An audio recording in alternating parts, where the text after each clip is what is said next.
observateurs, aujourd'hui commence officiellement la nouvelle saison de POA, saison 7, et je suis très content parce que le premier essai que l'on va faire d'une nouveauté, c'est la Mazda MX-5, 4e génération.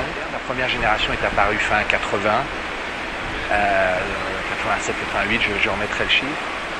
Mais depuis, c'est devenu une voiture aussi célèbre, et je pèse mes mots, qu'une 911, qu'une Mini, qu'une Fiat 500 ou qu'un Land Rover. C'est-à-dire que c'est devenu un archétype du roadster, plaisir, de la petite voiture de sport. Et je trouve ça vraiment bien de commencer la saison 7 avec POA sur cette voiture parce que elle prouve que, et je le répète tout le temps, la cohérence sur la durée, dans le temps, et l'évolution dans cette cohérence permet d'arriver à quelque chose d'unique et de réussir. Et ça, c'est vraiment merveilleux. Parce que Mazda a eu l'intelligence de faire évoluer cette voiture à chaque fois. On va tourner autour toute la journée.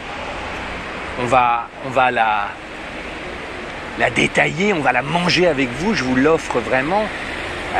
Mais c'est très rare. Beaucoup de gens, même ceux qui ne s'intéressent pas à l'automobile, savent ce que c'est qu'une MX-5. On comprend ce qu'elle raconte tout de suite. On sait que c'est une voiture pour se faire plaisir. On sait que c'est une voiture qui va donner de la joie. Et tous ces fondamentaux sont respectés depuis le début. Et ça, pour toutes les stratégies, c'est très important. N'oubliez pas que c'est aussi le roadster le plus vendu au monde sur les 4 générations, plus d'1 million d'exemplaires, donc total réussi. Voilà. Mister Fréhour. Attends, on est encore en vacances, je mets la crème. Monsieur le Premier ministre, je suis très heureux de tester cette MX-5 avec vous. Et c'est un peu la saison 7 qui démarre. C'est la saison 7 qui démarre. Est-ce que j'oserais vous demander une petite folie? Oh bah tu peux tout me demander. Tout le monde part au volant de cette voiture décapotée. Si en hommage à Patrice Vergès, si nous partions capoter quelques 30 secondes pour voir si c'est vraiment l'enfer. Alors, point de détail aussi, cette voiture... Tu parles d'un détail, regarde où tu ouvres le coffre. Petit bouton caché ici. Bon, je dis pas que ce sera toujours très propre, mais il est là. Hop, et hop, ça y est. D'accord. Oh, mais non, attends, c'était juste pour vous montrer ce que je vais la garder. C'est POA, c'est la vie. C'est terrible ces bagnoles qu'on aime tout de suite. Hein. Après, on nous accuse de tous les mots. Et pourtant, il y a beaucoup de choses à dire, déjà en 10 secondes. Ouais. Mais je l'adore, évidemment. Ouais. Non, mais tu sais, le mec qui nous a fait un long commentaire en disant oui, on a marre de voir des journalistes s'extasier et trouver ça super. Donc c'est manuel. Non, mais c'est manuel, mais t'as vu la simplicité. Attends, vas-y. Regarde, c'est manuel, mais la simplicité du truc. A priori, cette version n'aura pas la version à toit dur. Ils reviennent aux fondamentaux. Vous vous souvenez que dans la 3e génération, on disposait d'un toit dur rétractable ou d'une capote. Non, d'un toit dur rétractable. Comme le SL40. Voilà, et là, ils reviennent, non. Bon. Ah, l'ambiance. L'ambiance est géniale, ouais, génial. Parce que c'est drôle, les fondamentaux aussi des Mazda d'aujourd'hui. Les 3 petits aérateurs, c'est toutes les Mazda du CX-3. Attends, j'ai pas mis ma ceinture, attends. Ont envie de se la jouer super sportif. Mais là, ça marche à fond. Ça marche à fond, hein. Premier coup d'œil, on reviendra, mais t'as envie de piloter. Tu trouves pas qu'elle est plus masculine, ce que je disais spontanément par rapport aux autres? Alors, t'as 1000 fois raison. Alors, même si c'est subjectif, moi je trouve que en image, elle faisait un peu féminine. C'est ce côté un peu rond. Et en vrai, elle fait musclé, quoi. Ouais. Il y a presque un côté muscle car. Et en même temps, parce que tu voulais qu'on parle des différentes générations et qu'on la remette dans son contexte, c'est la plus courte des MX-5. La toute première qui était déjà petite, elle atteignait presque 4 mètres. Celle-ci, elle fait 3,91 m. C'est tout petit. Et je me disais, tiens, visuellement, peut-être qu'on va s'en apercevoir. Et comme elle est un peu bodybuildée, un peu musclée, en fait, ça masque cette longueur. Allez, allons-y pour la suite. Merci. Rien du tout avec la capote. Tu vois rien? Mais rien. Ah, c'est intéressant, on commence, personne s'y attend. Rien, tu vois, j'avais bien réglé mon rétro et tout ça, tu ne vois rien, je suis obligé de bien régler. Ah non, tu vois rien. Ah ouais? J'avais tout bien réglé, décapoté, et là, tu vois, même en jouant avec je vois que dalle. En fait, je vois en bas, c'est bon. Ouais. Patrice, attends, parce que Barcelona et Lleida Girona, voilà, c'est ça.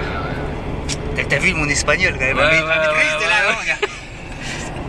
Je pense que le ministre des Langues va être fier de moi.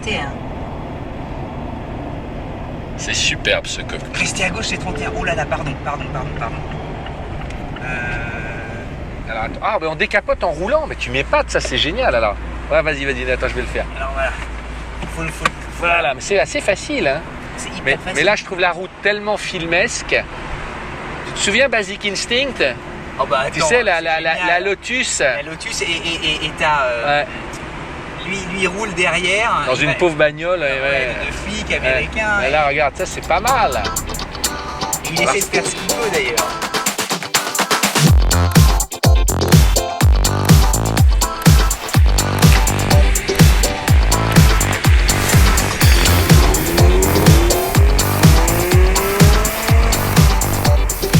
Alors, on va parler un peu de la conduite. Donc, il y a deux moteurs. On a le plus petit, le 104 cylindres. 131 chevaux. Donc on a dit 975 kg à nous deux. Bon, nous alourdissons à peine la voiture. 980. Quelques mots.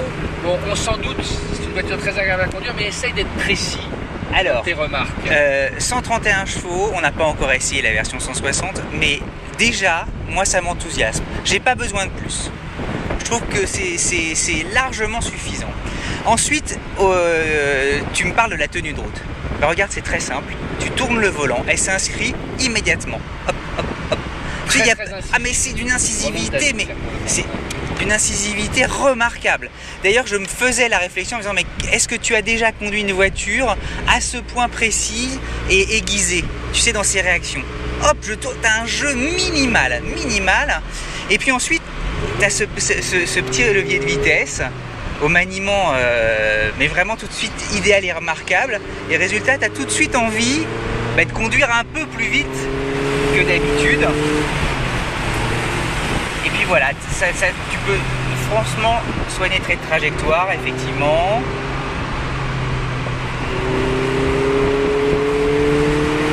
Et le bruit s'envole dans les tours. Tout en restant, et c'est vrai, Grégory a raison, il y a quelque chose de très feutré malgré tout. Elle n'est pas extrême comme voiture. Elle est joueuse. Et en même temps très prévenante. C'est d'une précision, d'une agilité. Vraiment, moi ça me saisit à chaque fois là. Tu l'as conduit aux fesses, tu dis souvent que les voitures... Ouais, tu l'as conduit aux fesses, mais en fait, tu t'aperçois qu'elle est tellement équilibrée que tu te mets à passer parfois assez vite en virage et à ne pas te faire peur. Et d'ailleurs, elle déclenche très tardivement, tu sais, l'ESP et toutes les aides qui normalement sont là pour effectivement prévenir tout dérapage et le fait que tu ne termines pas dans le décor. Là, comme elle est vraiment architecturalement bien construite, elle dérape très peu d'elle-même.